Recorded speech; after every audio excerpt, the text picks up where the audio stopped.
Lunes 5 de septiembre de 2022, bienvenidos todos a Contacto Directo. Qué gusto que nos acompañen en este inicio de semana. Nuestros invitados de hoy son Carlos de Tomaso, constitucionalista, profesor de Derecho Constitucional de la Universidad Católica de Guayaquil. La Constitución de Montecristi está llena de candados para realizar cambios profundos que destraben el sistema político que redunda en lo social. Entonces, ¿no hay otra alternativa que una constituyente?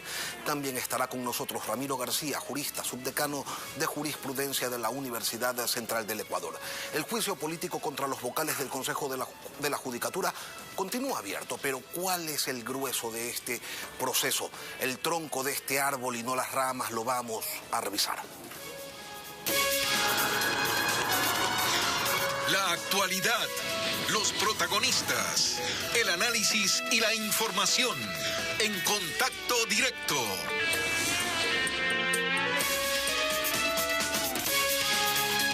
En 2019, miles de chilenos se volcaron a las calles pidiendo cambios. El ofrecimiento de una nueva Carta Magna fue la válvula de escape y 78% de ciudadanos aprobó que se redacte una nueva Constitución. Sin embargo, a la hora de aprobar el texto final de corte socialista, los chilenos dijeron que no. Con el 99.99% de votos escrutados, el rechazo es del 61.86% y la aprobación de un 38.14%. Así se mantiene la Constitución de 1980. Veamos los detalles de esta jornada plebiscitaria.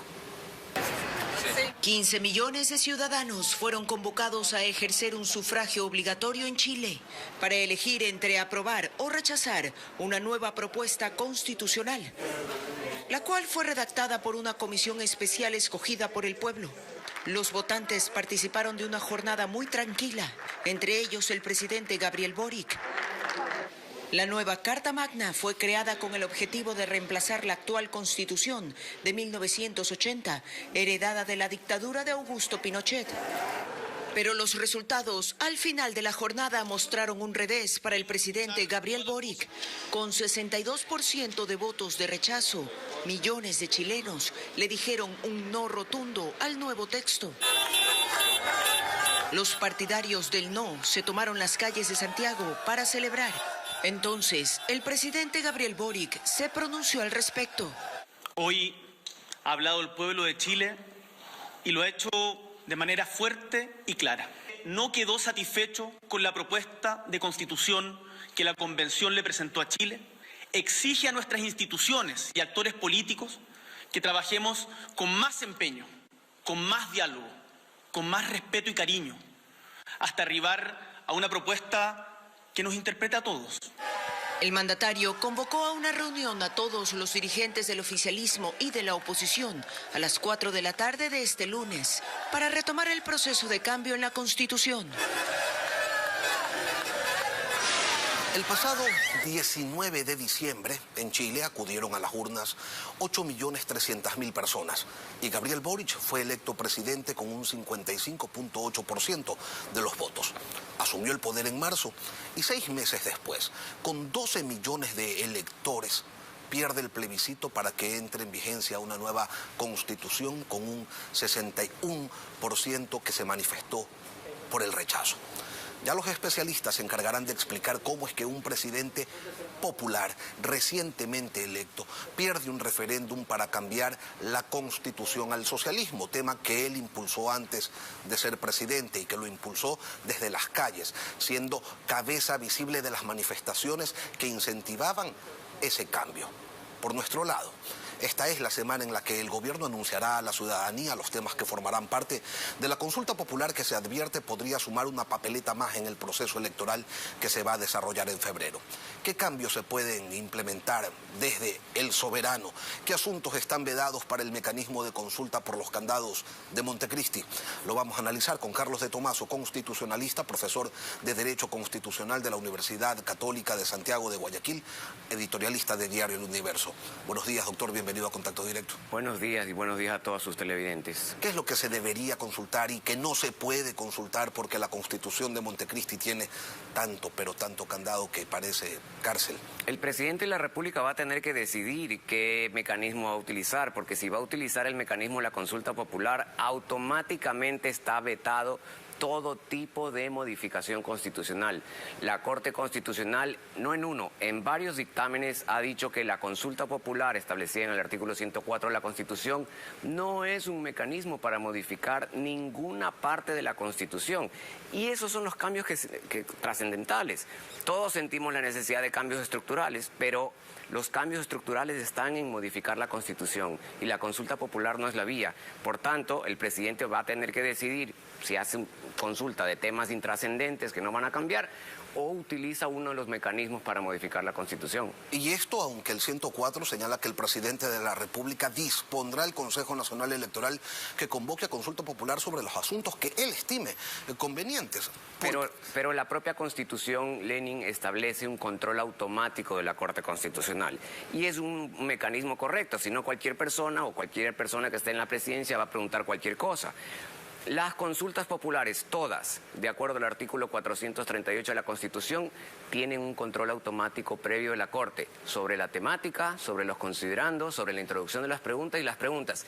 Y ya han habido varios proyectos de consulta popular por iniciativa ciudadana que están en el mismo artículo, que la Corte ha dicho, esto no se puede preguntar porque esto es reforma constitucional. Para hacer eso tienes que iniciar un procedimiento. ¿Y cuál es entonces la posibilidad de implementar ese cambio profundo y necesario? ¿Solo una constituyente? Desde mi óptica es el 444 y les digo por qué.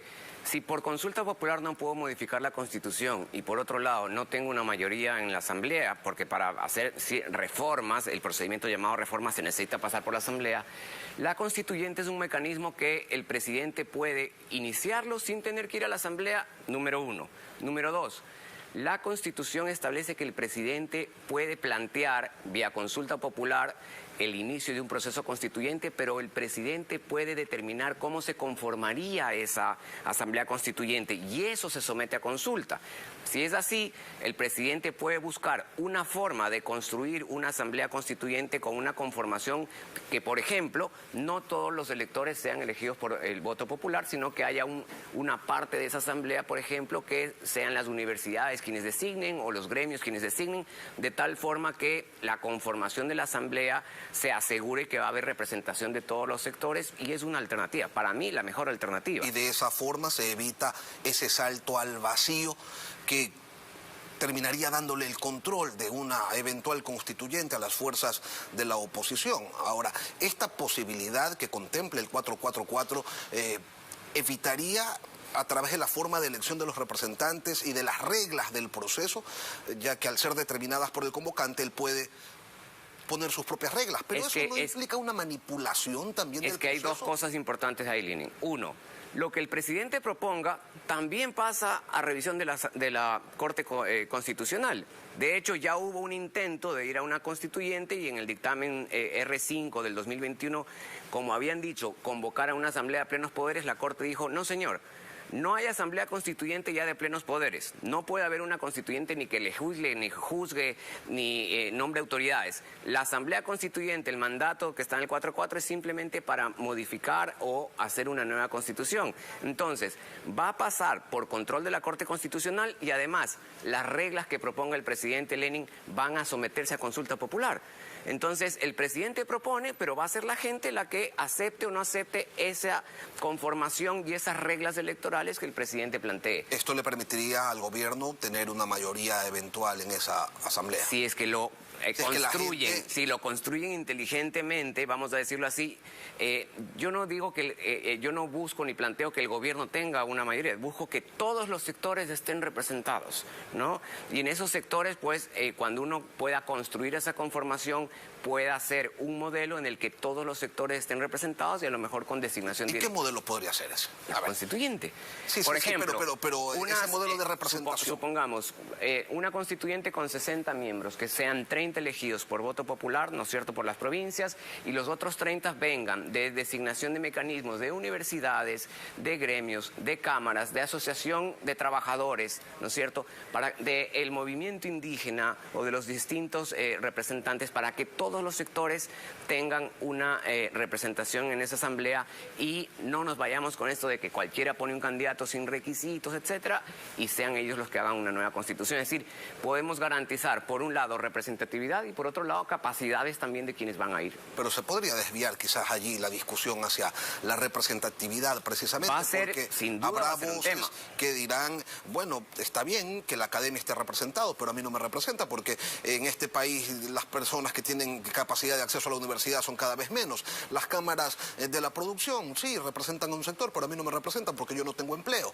En fin. Pero va a haber, en un modelo también puede haber las otras personas que son elegidos por el pueblo y que todas esas personas van a estar representadas por eso. Es decir, hay que construir, consensuar un modelo en el cual se puede hacer. Pero el tema de fondo, Lenin, es los cambios que necesitamos no se pueden hacer por consulta. Los cambios que necesitamos, la única vía accesible ahorita, inmediata, es a través de una constituyente que no va a tener todos esos candados que tiene incluso la reforma. Hay temas que vía reformas, supongamos que tuviéramos mayoría en la Asamblea, hay temas que incluso a través del mecanismo de reforma no se va a hacer. No se puede hacer porque ya la Corte ha dicho, ese tema, como es regresión de derechos, solo podría haberlo una constituyente. Entonces, ni siquiera si tuviéramos una mayoría, tendríamos asegurado pues unos cambios o los cambios que todos necesitamos. Hay voces que señalan que este llamado a constituyente con nuevas reglas, con un mecanismo para determinar a los representantes o a los asambleístas constituyentes, debería incluir también si entra en vigencia la Constitución de 1998 para que sea esa Carta Magna sobre la que se trabaje. ¿Es eso posible? Para mí no es posible. Número uno. Número dos, entre la Constitución 2008 y la del 98, solamente en el capítulo de derechos, yo me quedo con la Constitución 2008, sin duda, no lo dudo un minuto. El mandato que establece el 444 es convocar una asamblea constituyente para redactar una nueva constitución, no para traer una anterior. Entonces, desde mi óptica, ese mecanismo o esa idea no va a pasar el control automático de la Corte Constitucional. ¿Y esa eventual asamblea constituyente debería tener plenos poderes? Usted decía, ya no pueden tener plenos poderes, es decir, tendría un marco de acción limitado. Sin embargo, la constituyente de Montecristi tampoco tenía plenos poderes, pero en la primera reunión decidieron, los tenemos y ya. La constituyente de Montecristi no existía o no estaba prevista en la Constitución 98. La Asamblea Constituyente ya está prevista en la Constitución 2008 y la Corte Constitucional además le ha dado matices de hasta dónde pudiera actuar una constituyente y expresamente dijo, no puede tener plenos poderes. Es decir, no es una asamblea que va a poder juzgar, legislar o designar autoridades. Tiene un mandato específico que es construir una nueva constitución y eso nos da tranquilidad. Y ya cuando Cristi sí podría existir paralelamente con la Asamblea Nacional. Es que el Estado tiene que seguir funcionando porque justamente lo que estableció la Corte es todos los órganos estatales tienen que funcionar paralelamente con la constituyente porque ya no los poderes y por tanto, lo único que va a hacer es redactar la Constitución, lo que pasó en Chile. En Chile siguió funcionando el Estado chileno. Chile, pues justamente, ¿en qué cambios se hacen para que no sea un cambio tan radical que provoque que después de tremendo exceso no sea aprobada el texto constitucional? Muchos señalan que el rechazo a la gestión gubernamental podría reflejarse en la votación. Esos temores deben formar parte del análisis, doctor. Ver hacia Chile precisamente, donde 6 meses después de ganar las elecciones, Gabriel Boric pierde el plebiscito de una nueva constitución con un porcentaje superior incluso al que lo llevó a la presidencia. Acá podría ser al revés, porque lo que se quiere es cambiar una constitución amarrada. Yo creo que siempre hay que tener en cuenta el pulso popular, pero sin embargo, quien está gobernando tiene que mirar cuáles son los cambios que se necesitan. Y por ejemplo, la eliminación de toda la función del Estado de participación para reorientarla. Por ejemplo, volver a la asamblea bicameral o poner requisitos a los diputados. Yo no creo que eso se pueda enmarcar en si acepta o no acepta el gobierno. Pedir que un diputado no tenga como requisito 18 años, sino decir, los diputados necesitan algo más de experiencia, ni siquiera pongamos un título, sino 25 años para que tengan algo más de visión, ¿no es cierto? Son cambios que son importantes, son cambios que la gente no tendría que por qué verlos si son propuestos por el gobierno o no. Y luego toda la reestructuración del Estado, la reestructuración de las garantías jurisdiccionales para que no se abusen de la acción de protección, de la habeas data, la reestructuración del Consejo de la Judicatura, poner reglas claras de cómo se elige. Ya sabemos que está mal en la Constitución 2008 y tienen que ser cosas puntuales puntuales, pero el resto, por ejemplo, yo no tocaría el capítulo de derechos. El capítulo de derechos es un muy buen capítulo, ¿no? Pero sí tocaría las garantías jurisdiccionales que han tenido trampas y esas trampas, pues algunas personas se han aprovechado. El gobierno, ¿usted lo ve con el suficiente fuste como para entender esto y proponérselo a la ciudadanía, o cree que prevalecen los temores?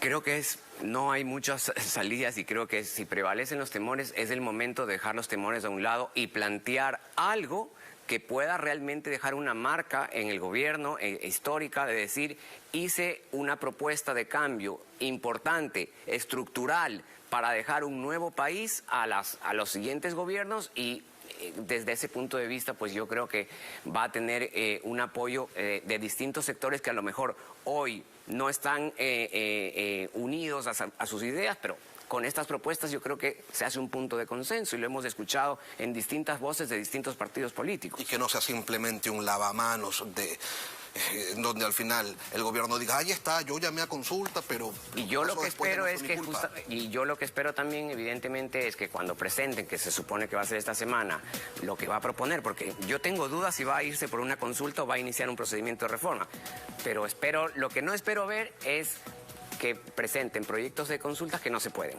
¿no? Que están vetados por el mecanismo, por la propia Corte Constitucional. O sobre temas intrascendentes que terminen constituyéndose en un simple lavamanos. Carlos de Tomaso, constitucionalista, gracias por acompañarnos. Un gusto. En Contacto Directo. Y luego de la pausa volvemos con Ramiro García, jurista subdecano de jurisprudencia de la Facultad de Jurisprudencia de la Universidad Central del Ecuador. Está abierta la posibilidad de una reconsideración en la votación contra los vocales del Consejo de la Judicatura. ¿Por qué este juicio era una nueva carta del correísmo para revisar sentencias? Lo vamos a revisar.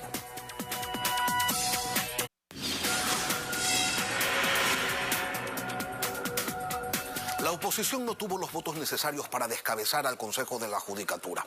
Y los cálculos no cesan desde el miércoles, mientras los alentadores de ese juicio político aún no terminan de lamer sus heridas. Sin embargo, sería ingenuo pensar que esto se ha terminado aquí, porque la crisis de la justicia está viva y las intenciones ocultas, hoy quizás ya no tanto, siguen también allí. Ramiro García, jurista subdecano de la Facultad de Jurisprudencia de la Universidad Central, nos acompaña esta mañana. Buenos días, doctor. Bienvenido a Contacto Directo. Buenos días, Jenny. Muchas gracias por la invitación. Un saludo para todos los televidentes. En un juicio político casi nunca tienen espacio las razones, las pruebas, los argumentos. El de la política es un escenario de cálculos, de intereses, y más allá de las exposiciones y de los discursos, ¿qué es lo que queda claro cuando rapidito llamaron a sesionar el miércoles anterior en la noche para sacar adelante el juicio político y ahora se niegan a cerrar el proceso sin abrir el espacio para la reconsideración? Bueno, cuando no se da paso a la reconsideración, se deja abierta la puerta para una nueva votación, que evidentemente se va a producir la próxima sesión, en donde si es que se logra alcanzar los 92 votos, pues aun cuando en la primera votación no se hubiera alcanzado ese número, se podría llegar a la censura de los 4 vocales que han sido sometidos a juicio. Eso en la parte formal. Y en lo de fondo, ¿no se cierra el proceso llamando a la reconsideración, llamando a la sesión para que haya la reconsideración, porque todavía se sigue calculando, todavía se sigue negociando?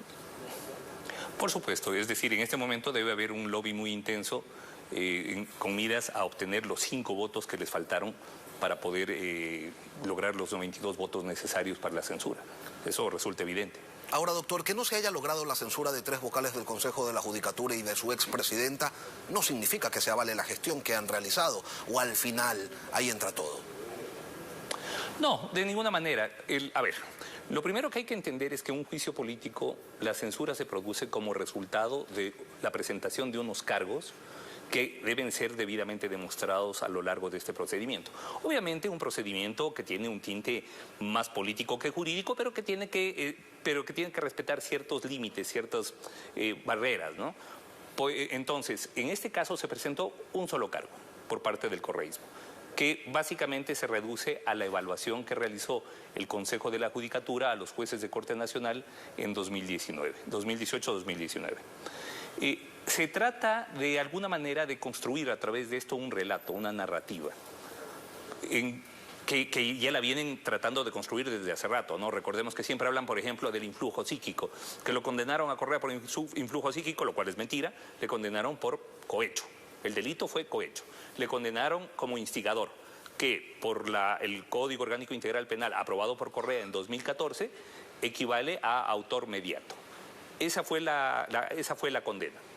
Que la instigación se define como influencia psíquica o influencia intelectiva del instigador hacia el autor directo, eso es otra cosa. Entonces, justamente en líneas de ese relato, ahora se está tratando, con este juicio político, de construir la narrativa de la falta de imparcialidad de los jueces. Es decir, lo que se nos dice es que a través de esta evaluación, que la están tratando de plantear como ilegítima, los jueces habrían sido ilegítimamente separados de sus cargos, y esto habría impedido que Correa, Glass y compañía pues, puedan tener un juicio imparcial. Tergiversando lo que dice la Corte Constitucional. La Corte Constitucional, en la resolución en donde establece la inconstitucionalidad de la evaluación, hace referencia a un solo punto, que es la temporalidad. Lo que dice es que no debió haberse hecho en 2019, sino en 2021. Pero de ninguna manera el voto de mayoría, que es el voto válido, hace referencias a problemas de ilegitimidad del fondo, del procedimiento, del mecanismo utilizado por el Consejo de la Judicatura a la hora de realizar la evaluación. Evaluación que, por cierto, y eso lo puedo decir de primera mano porque yo fui parte del comité de apoyo, del comité de académicos de apoyo a esta evaluación, encontramos pues que al menos en materia penal el nivel de los jueces era deplorable. Y eso se tiene que decir. Doctor, ahora, ¿cuál es la utilidad práctica de esa narrativa, de ese relato para las intenciones finales del correísmo de revertir sentencias? Porque eso es lo que buscan a final de cuentas. Claro, exactamente. El correísmo sabe que tiene una sola bala pendiente, que es el recurso de revisión, que es un recurso extraordinario que se presenta contra sentencia condenatoria ejecutoriada. Sentencias condenatorias ejecutoriadas que ya existen. Entonces, lo que se está tratando de construir es una prueba nueva a través de este juicio político en donde se llegue a establecer o se trate de inducir a pensar que hubo una evaluación inadecuada y que esto vulneró las garantías de debido proceso y en específico del derecho a la defensa y del juez natural y del juez imparcial de los procesados en los diferentes casos de corrupción. Y para eso era necesario destituir a los vocales del Consejo de la Judicatura con ese argumento, con esas causales que han sido negadas en primera instancia. Ahora, doctor, si son destituidos, si se inicia un nuevo proceso por otras razones, por otras causas, ya no le serviría al correísmo, ¿o sí? Y justamente por eso no se hace referencia al estado de la administración de justicia, a los pocos avances que ha habido, por ejemplo, en la implementación de nuevas tecnologías, al maltrato al usuario, a muchas cosas que podrían observarse, digamos, de la actual administración, y sin embargo, el único tema que se topa es el de la evaluación. Y ese es el tema respecto del cual la Asamblea tiene que resolver, y por eso resolvió lo que resolvió el jueves pasado. Y bueno, la mayoría de mejor dicho, no hubo los votos suficientes como para llegar a los 92 necesarios para la destitución. Ahora, doctor, efectivamente no formó parte, en teoría al menos, de los argumentos del juicio político, pero estuvo presente todo el tiempo el asunto de los audios. Audios que para unos dicen mucho, que refieren a una injerencia del Ejecutivo en la justicia, que hablan de lo mismo de siempre, de lo que siempre ha pasado. Y yo le pregunto a usted, ¿se debe continuar con un Consejo de la Judicatura que tiene estas prácticas? Bueno, que se presente un juicio político por los audios entonces, ¿verdad? Pero lo que no tiene sentido es que se presenta un cargo y terminan solicitando la censura, la destitución, por otros temas que no han sido formalmente presentados como cargo y de los cuales no ha habido posibilidad de defensa de parte de quienes han sido enjuiciados políticamente. Si es que hay irregularidades, si es que ya... porque además todo eso se tiene que formalizar, es necesario periciar esos audios, formalizarlos, y una vez que se haga eso, presenten el juicio político, un nuevo juicio político, pero con los cargos debidos. Acá se está actuando de manera bastante tramposa, porque se nos está tratando de colar el tema de los audios dentro de un juicio político que no tenía nada que ver cuando se formuló con esos temas. Ahora, el tema del doctor Álvaro Román, que será conocido el próximo jueves por la Corte Constitucional, ¿qué implicaciones tendría un eventual fallo favorable lamentable por parte de la Corte, porque además tenemos la terna enviada por el presidente de la Corte Nacional de Justicia, Iván Saquicela, que el presidente del Consejo de Participación Ciudadana se niega a tratar. Al final, doctor García, en este enredo, ¿a quién le correspondería la presidencia de la Judicatura? A ver, en caso de... Analicemos los diferentes escenarios. Si es que la Corte Constitucional resuelve a favor del doctor Álvaro Román, el doctor Álvaro Román pasaría a ocupar la presidencia, pero no tendría ninguna incidencia ni ninguna afectación al tema del juicio político de la conformación del Consejo de la Judicatura. Si es que resuelve en contra de la Corte Constitucional, continuaría el doctor Fausto Murillo como presidente de la Corte Constitucional. Si es que el Consejo de Participación Ciudadana elige un vocal de la terna, por mandato constitucional y legal, ese nuevo vocal sería el presidente del Consejo de la Judicatura, conforme establece la Constitución. Así de simple la cosa. Doctor, estamos a horas, a días de que el presidente de la República dé a conocer los temas que formarán parte de una posible consulta popular. ¿Una reforma a la justicia debe necesariamente constar dentro de este pliego de preguntas? Yo no creo, la verdad. Me parece que no es el problema de la justicia no es un problema normativo, es un problema institucional, es un problema de voluntad política y es un problema presupuestario. Si no se invierte en la administración de justicia, no vamos a tener una mejor justicia. Y el problema es que la función judicial dentro de las tres de las funciones del Estado ha sido siempre la relegada, porque no da votos. La justicia no da votos. Entonces, claro, siempre ha sido presupuestariamente relegada, siempre ha sido la parte olvidada y la parte además que ha tratado de ser políticamente cooptada para que sirva como alfil dentro del ajedrez político. Mientras eso no cambie, mientras la visión de la clase política no cambie respecto de lo que es la administración de justicia, esto no va a caminar hacia adelante. Ramiro García, jurista. El problema no es cambio de normas. El problema, le decía, no es cambio de normas, es un cambio de estructuras y de modelo de gestión fundamentalmente. Ramiro García, jurista. Gracias por acompañarnos, doctor, aquí en Contacto Directo. Muchas gracias a usted. Una pausa y volvemos. Aquí culminamos este espacio de entrevistas, pero continúan las noticias en Televistazo en la comunidad. Que tengan todos un buen día.